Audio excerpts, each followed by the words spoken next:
Ben, Normétal, là, ça a diminué pas mal, là, vu que quand la mine a formé. Ça a pas mal diminué, mais hors de ça se maintient. La mine est partie. On n'a plus de mine, plus rien. Le monde, ils sont partis à l'extérieur. On n'a plus personne qui venait dans le temps. Là, Il y avait la mine est partie, il n'y a plus rien. Ben, c'est pas vrai. Non. Normétal, c'est un village parmi tant d'autres. À un moment donné, on a fallu savoir ce qu'on voulait. Alors, on a réparé nos maisons. Les gens, ceux qui ont continué à demeurer ici. Mais c'est un petit village tranquille.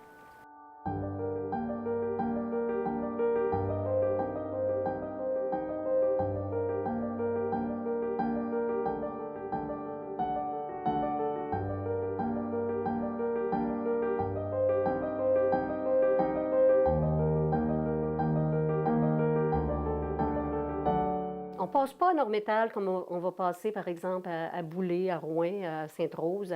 On n'est pas sur la grande route, nous autres. Il faut venir à Normétal.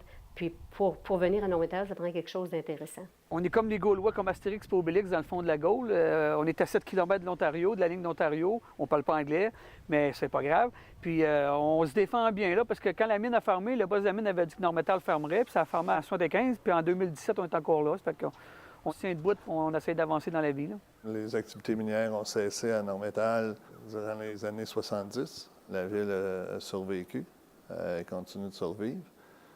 Je pense qu'il est encore plus difficile aujourd'hui de maintenir ce niveau-là. Vous savez que Normétal, c'est un village dévitalisé, là. Je ne peux pas vous le cacher. C'est écrit partout, ça. Plus de 50 de la population sont des gens qui sont inactifs, soit qui sont retraités, soit qui sont sur l'aide sociale. Le cours de l'histoire a changé. Et ce qui reste à Normétal, c'est des gens qui viennent chercher des services. Si on parle de la fresque de Normétal, c'est ça.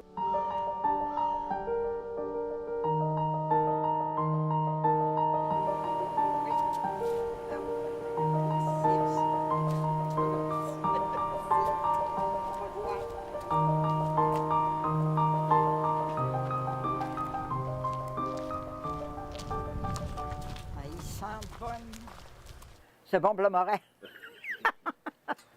J'ai fait ça 10 années. C'est beaucoup d'ouvrages, mais c'est bien plaisant.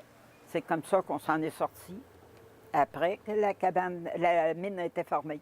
On était un village qui dépendait d'une grosse compagnie minière. En 1975-76, on est devenu un village de service avec la construction du HLM. On a mis la glace artificielle à l'aréna. Il y a différentes structures là, qui datent de cette époque-là. C'était dans le but d'attirer des gens qui avaient besoin de services. On s'est rendu compte que c'était difficile de changer la vocation d'un milieu. La fermeture de la mine, ça a été vraiment un gros choc pour le village parce que la majorité des hommes travaillaient ici, là. Il fallait qu'ils se recyclent puis aller travailler à l'extérieur. Pour les familles, ça, en tout cas, moi, j'aurais trouvé ça dur. Les villes sont établies suite au développement minier.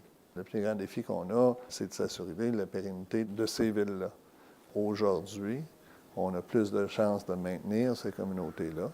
Quand on regarde une mine comme Normétal qui a opéré pendant plusieurs années, ça a donné l'occasion à des gens d'avoir un bon travail, d'avoir des connaissances, d'avoir un métier qui était aussi portable, mais qui ont aussi été capables de garder leurs racines à Normétal et leur lien d'appartenance à Normétal.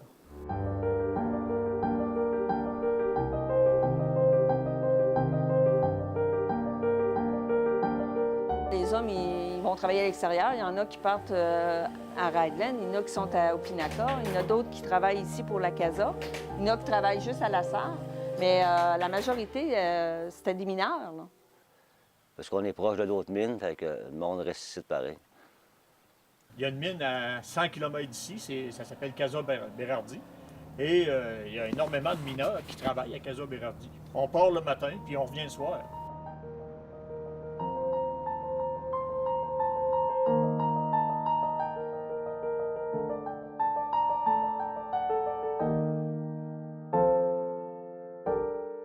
On était à 5 000 de population. Et là, on est rendu qu'on est à peu près 800. Moi, je suis venu au monde à Normétal. Et je me rappelle qu'il y avait 2500 habitants, tout près de 3000. Puis maintenant, on est 850 à peu près. On est tombé un peu dans la tranquillité, mais dans ma jeunesse, il y avait plein d'activités, beaucoup de commerces.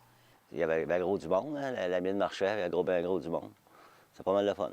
Il y avait gros des affaires, il y avait l'aréna de curling, il y avait toutes sortes d'affaires. Là, ça a pas mal diminué, il reste juste l'aréna.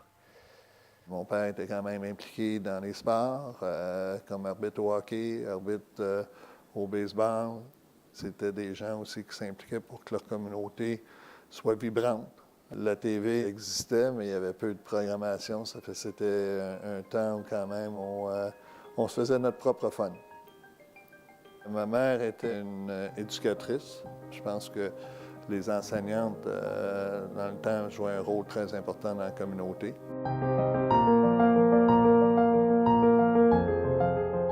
Le village a été construit en 1932. La mine était ouverte. Je pense qu'en 1936, elle était, comment on dit ça, en production. Moi, je suis arrivée ici en 1944. Les gens travaillaient fort à exploiter une mine de cuivre et de zinc. C'était des gens qui sont venus d'un peu partout pour fonder une communauté, tout en travaillant avec l'exploitation des ressources naturelles. Je croirais que ça va rester comme c'est là. Ça va être tranquille. Parce qu'on a des gens qui travaillent dans les mines, il faut qu'ils demeurent quelque part. Alors ici, ça ne coûte pas cher de loyer. Fait qu'ils demeurent ici. Les loyers ne sont pas chers, les maisons ne sont pas chères. Même, il y a du monde qui n'ont jamais travaillé ou qui n'ont jamais vu une mine de leur vie, qui viennent acheter des maisons ici et qui s'en viennent ici. Le coût de la vie est moins cher et plus agréable, pas mal, que sur le boulevard des Quairies à Montréal. Quelqu'un qui aime faire du plein air, bien, je pense que dans les petits villages comme ici, on veut faire de la motoneige, on prend notre motoneige, puis on part avec la motoneige. On n'est pas obligé d'embarquer ça dans une boîte de camion ou dans un trailer. C'est la même chose pour le 4 roues, le ski de fond. Les gens qui aiment le plein air, là, la pêche, la chasse, je pense qu'on a la place ici.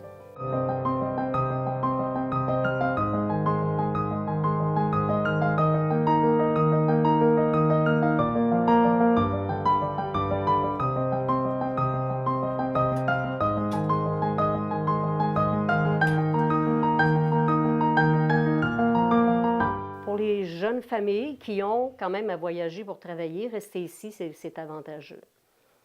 Par contre, le sentiment d'appartenance. Mais les jeunes ont moins de sentiment d'appartenance. Alors, s'il n'y a pas d'infrastructure, ils s'en vont à la Sarre, ils vont aller dans les plus grosses villes pour permettre à leurs enfants de pratiquer les sports ou d'autres choses, le théâtre, qu'on n'a plus ici. En perdant la mine, ils ont perdu un gros morceau. Les souvenirs sont là, ils restent, mais ils ont perdu vraiment un gros morceau. On avait tout. On avait 3 épiceries, on avait 3 garages, on avait des dépanneurs, magasins de meubles, magasins de linge. On avait tout. Et là, on a seulement qu'un dépanneur, on a la caisse, bureau de poste, une cabane à patates frites, puis un restaurant. C'est ce qui nous reste, mais ça va très bien. On s'est ramassé avec rien. Ça, quand tu es habitué d'avoir tout ça dans un endroit, quand ça ferme, ça donne une claque, comme on dit. Là, tu te demandes si les services vont revenir. Mais finalement, on a eu des bons Samaritains du coin qui ont réouvert les 2 stations-service. Garage Nestor Dubé. Aujourd'hui, un petit village, pas de garage, pas d'essence, ça n'a plus de vie. Là. Quand les mines ont formé, les jeunes ont parti. Les familles ont parti, les jeunes ont parti. Là, les jeunes reviennent. Fait que, à un moment donné, il faut qu'il y ait de quoi pour les réparer. Là. Être là quand le client il a un besoin. Là. Quand tu n'es pas là, il va aller ailleurs. Parce qu'on a la SAR qui est proche, qui offre le service. Donc, à Normétal, c'est pas une nécessité. Là. Pour avoir une remorque, il faut que tu aies du volume. Si tu as du volume, tu vas engager quelqu'un. Je vais te donner juste une comparaison. On met une remorque là. Moi, j'ai ce véhicule-là à faire. OK? C'est pas bondé de monde. Là, elle s'occupe des pompes. Si le téléphone sonne pour une remorque, il faut que j'offre de travailler sur ce camion-là, là, moi, pour aller faire un remorquage. Puis il faut que ça revienne, les stations-service. Il faut que ça revienne. Parce que la nouvelle clientèle est exigeante. Donc, je me rappelle du temps où les stations-service étaient ouvertes 7 jours semaine. Pour faire une crevaison le samedi après-midi, pas de problème. On t'en faisait aujourd'hui, dans les grands centres, je suis pas sûr que tu vas faire réparer ta crevaison le samedi après-midi à 2 heures. Je suis pas sûr. Nous autres, on le fait. Il faut que ça reste. On n'a pas le choix.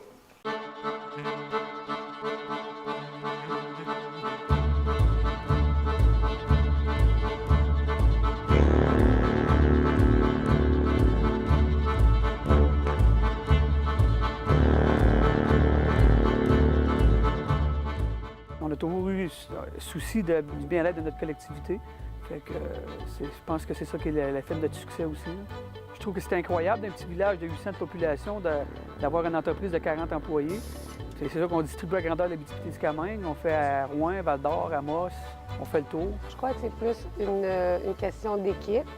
À Nord-Métal, au village où les oiseaux revirent de bord, je pense que pour avoir une entreprise qui fonctionne depuis autant d'années, 66 ans maintenant, bien, il faut être entouré de beaucoup de gens qui sont performants, c'est savoir un maillage de tout. Aussi, c'est toujours été un souci de mon père, faire travailler le monde dans l'entreprise, faire travailler le monde de Nord-Métal.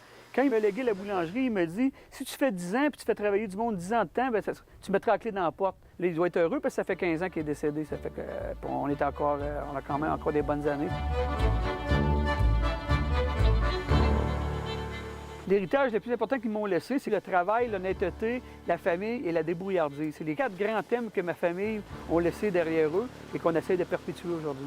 En travaillant ces 4 valeurs-là, ça fait qu'on a pu développer quelque chose de familial avec nos clients, avec nos fournisseurs, avec nos confrères de travail, nos employés, puis au niveau administratif aussi.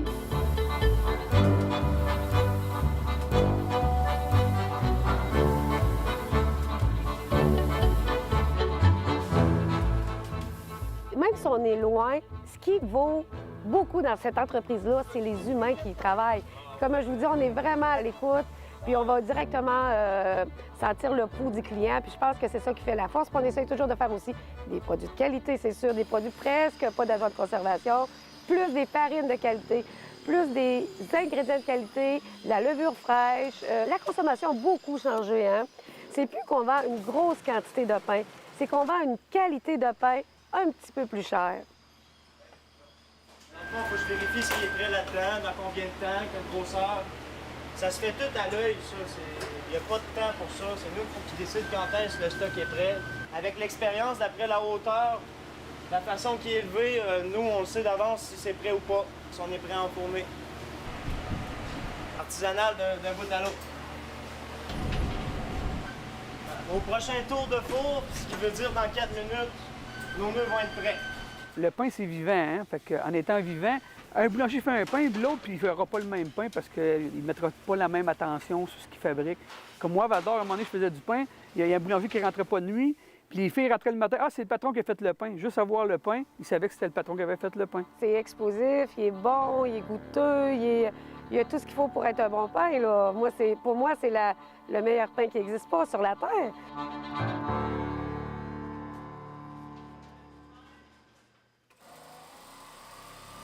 Là, ça, je me demande, on met-tu un côté gris aussi ou on met tout avec le noir avec le noir, le gris avec le gris? Ça peut être beau. Oui. On va faire pareil comme tu fais là. La fonction première, c'est les vêtements de travail pour des compagnies minières, des entrepreneurs aussi. On en fait de différents modèles parce que j'ai pas 2 compagnies qui prennent le même style de vêtements de travail. On a la mine Éclat à qui on fournit des produits. On a la mine Cisco à Malartic à qui on fournit des produits. C'est M. Brian Coates. C'est par son biais à lui qu'on a eu le contrat au Cisco. Il est natif d'ici, de Nord-Métal. Et il y a Canadian Royalty à qui on a fait des vêtements pour sauvetage minier. On a la Gold Cup à Opinaca aussi. J'ai des magasins à qui j'ai des produits en vente. J'en ai en Côte-Nord, j'en ai à Montréal, j'en ai en Ontario. On est pas mal diversifiés, disons. Là. J'ai même une nouvelle compagnie qui est du Saguenay-Lac-Saint-Jean.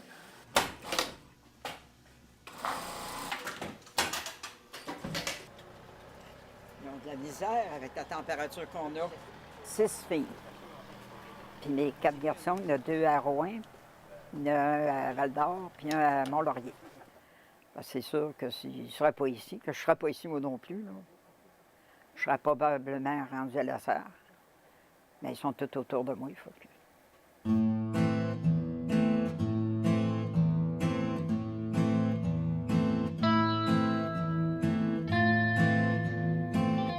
On dessert la paroisse, mais on dessert d'autres paroisses aussi.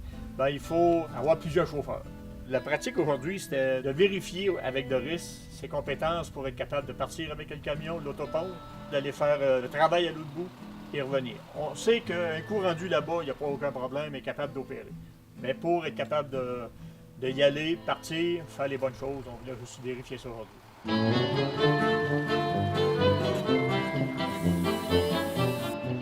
Les lumières de top ne sont pas allumées. Non?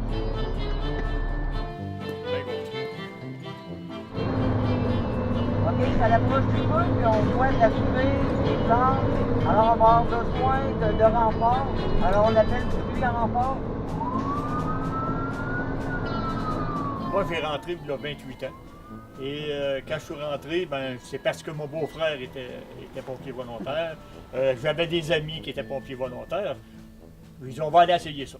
On avait la possibilité, fait qu'on est allé essayer ça. Ça fait 28 ans, j'étais encore un essai, là. Je sais pas s'il m'a resté. Fait que, mais c'est de même qu'on fait ça. Puis après ça, on s'aperçoit qu'on aide le monde. Fait que, on reste là-dedans, puis on aime ça.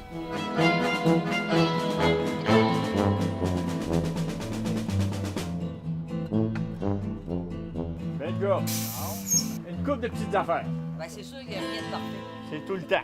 On met les sirènes quand on veut couper le chemin, mais on les arrête. On donne un coup de sirène, puis après ça, on les arrête. Jamais se promener avec un autopompe qui est à moitié. Parfait. Le restant, c'était parfait. Fait que, on va serrer ça. On va fermer les basseurs, Doris. Ah.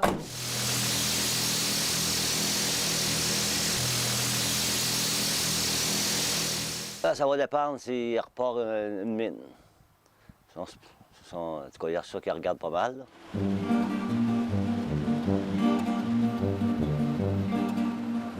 On a la vieille mine Normatal, qui était, si je rappelle bien, le troisième plus gros producteur de sulfure massif, de zinc cuivre en Abitibi. Puis aussi, on a le petit dépôt qui s'appelle Normatmar, juste à côté, sur le côté ouest de la mine. Kerr Addison a publié un ressource sur ce projet-là d'autour de 300 000 tonnes de 11 de zinc. Nous autres, on est en train de compiler toute l'information historique pour voir c'est quoi le potentiel d'agrandir cette ressource-là, à l'est, à l'ouest, puis aux profondeurs. On a besoin de décider quelle cible on va forer. Basé sur les résultats des premiers cibles d'exploration, on va décider des autres phases, puis ça va prendre au moins 2 à 3 ans. Bien, on pense qu'il y a du potentiel. Peut-être qu'on va être chanceux, puis qu'un jour, on trouvera une autre partie du gisement et on pourra faire de Normétal un autre mine arctique.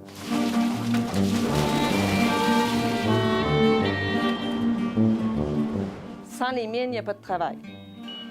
Pas de travail, il n'y a pas d'avenir. On espère que les mines rouvrent ici. C'est sûr que ce n'est pas à court terme. Si jamais ça réouvre, moi, je ne le verrai pas. Mais nos enfants, eux, peuvent le voir. Et ça va être un plus, parce que ça va ramener le village. On entend depuis des années et des années. J'ai travaillé 40 ans dans les mines, fait que je l'ai entendu maintes et maintes fois. Il y a un filon, la mine n'est pas épuisée, on va redécoller la vieille mine. On a un filon qui est tout près en arrière, les carottes le disent. Avant qu'il redécolle une mine en Normétal, ça va prendre des années, si jamais il en redécolle une. Sauf qu'il y a des mines alentours, puis le monde aime rester ici. Fait que ce que je vois, moi, c'est que le village ne prendra pas nécessairement d'expansion, mais je pense qu'il est rendu à son plus bas niveau, où ça va rester de même pour X temps. Moi, je suis pas d'accord avec toi. Bah. Non, pas du tout. Moi, je suis certaine qu'on est sur un filon d'or extraordinaire, puis qu'un jour, quelqu'un va le trouver, puis que Normétal va repartir avec une nouvelle mine, puis que les gens vont aller travailler à pied, comme mon père faisait, avec sa petite boîte à lunch, puis il va aller travailler à pied. Ça serait de l'idéal. Les gens attendent encore le sauveur, la compagnie minière qui va... tant que le rêve va être autour de ça, je pense que ça va être difficile de faire autre chose. Parce qu'il parle beaucoup qu'il y a une mine en arrière là, qui veut s'ouvrir. Il en parle beaucoup, hein? Ça va être vrai, là?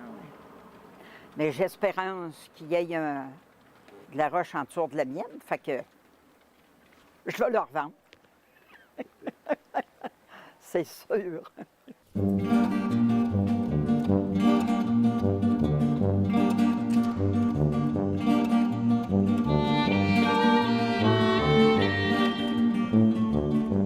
filme pas mal toutes les affaires qui arrivent à Normétal, là. Là, je mets ça sur YouTube. Mais pas long, là, mais tu sais, je montre ce qui se passe à Normétal, là. Puis le monde aime bien ça. Ça a commencé, moi, j'avais 6-7 ans. J'avais eu une 8 mm dans le temps. Puis là, j'ai commencé à jouer avec ça. Puis là, j'aimais ça. J'ai même fait un site sur Facebook qui s'appelle La Boîte à souvenirs. Là, je mets des vidéos et tout, puis des photos, gros des photos. Ça fait 1000 quelque chose membres, là, déjà. Ça marche pas mal.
Que Nord-Métal traverse, disons, la période de crise que l'on peut connaître depuis quelques années, je pense que ça prend d'abord et avant tout des citoyens engagés.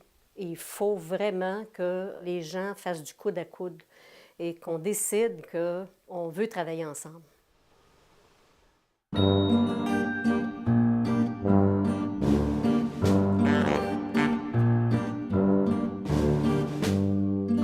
La mentalité des gens a changé ici, là. Il faut surtout motiver les jeunes à venir, c'est la relève. Si on n'a pas de relève, on ne pourra pas le faire marcher. Fait qu'il faut travailler avec les jeunes. Ça fait 8 mois que notre fille est avec nous, qui prend la relève. Elle étudie en administration en ressources humaines. Elle aussi, elle travaille depuis qu'elle est jeune dans la boulangerie. Fait que tranquillement, elle se place les pieds pour prendre la relève. Là. Avec la compétition, avec tout ce qui se passe au niveau de la mondialisation des marchés, je trouve ça très difficile. Fait que il faudra qu'elle s'entoure vraiment bien pour qu'il y ait une belle relève dans cette entreprise-là, mais ça va être un gros, gros défi.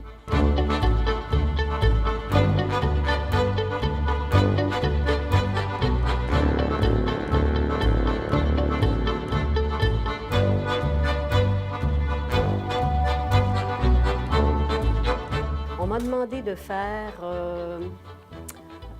un petit abrégé de ce que pourrait être le Nord-Métal de demain. Je voulais que mon milieu soit une place accueillante, qu'il y ait des possibilités d'hébergement pour les touristes, qu'il y ait des attractions qui permettent aux gens d'avoir un intérêt pour venir à Nord-Métal. Des gens qui vont avoir un petit peu de fierté quand ils vont arriver dans le village, les nouveaux, ceux qui sont déjà là, plus de fierté, plus de projets pour emmener encore plus de gens pour qu'ils découvrent les belles choses qu'il y a à Nord-Métal qui sont souvent cachées. Tu vois, aujourd'hui, notre beau boulanger Abraham, il y a une histoire qui va se réveiller fondamentalement avec ça, mais pas juste une histoire au niveau de la boulangerie, une histoire au niveau d'un parcours régional. Plusieurs places présentement, une vieille école, ou la boulangerie, une vieille maison, ont des personnages comme ça.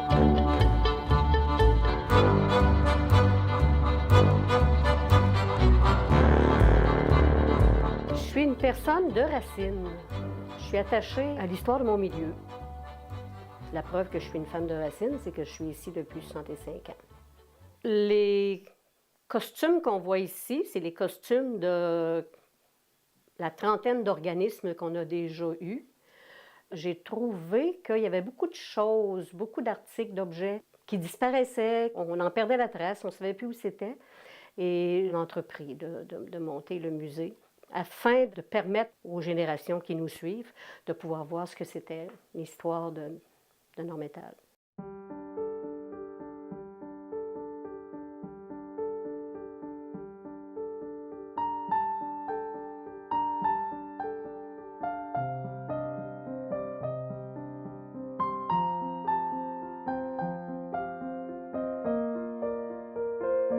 Souvent, plus quand on vieillit, on apprécie plus l'histoire que jamais. Puis surtout quand on pense qu'on a créé de l'histoire. Puis effacer l'histoire, pour moi, c'est inacceptable. Et j'espère que Normétal sera toujours là et que je porte dans mon passeport ma ville natale, et j'en suis très fier à chaque fois que je l'écris quand je visite un autre pays.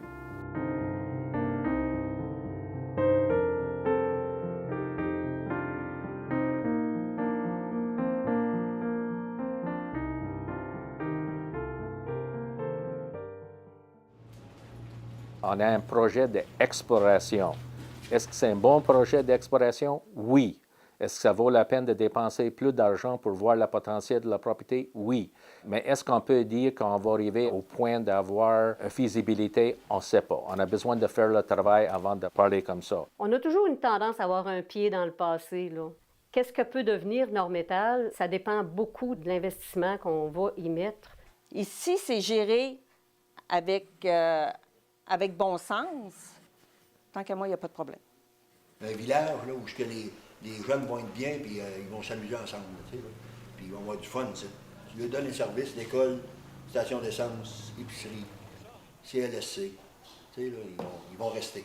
Là, aujourd'hui, bien, la relève est là, on a de la relève. Ça passe par le politique, ça passe par le social, ça passe par la création d'attractions, d'intérêts qui vont faire que les gens vont être heureux de venir vivre ici. Même que les anciens qui étaient partis reviennent à leur retraite ici. C'est sûr que la population est plus vieille, mais quand on a vécu dans un petit village comme Normétal, on a un sentiment d'appartenance, puis c'est fort.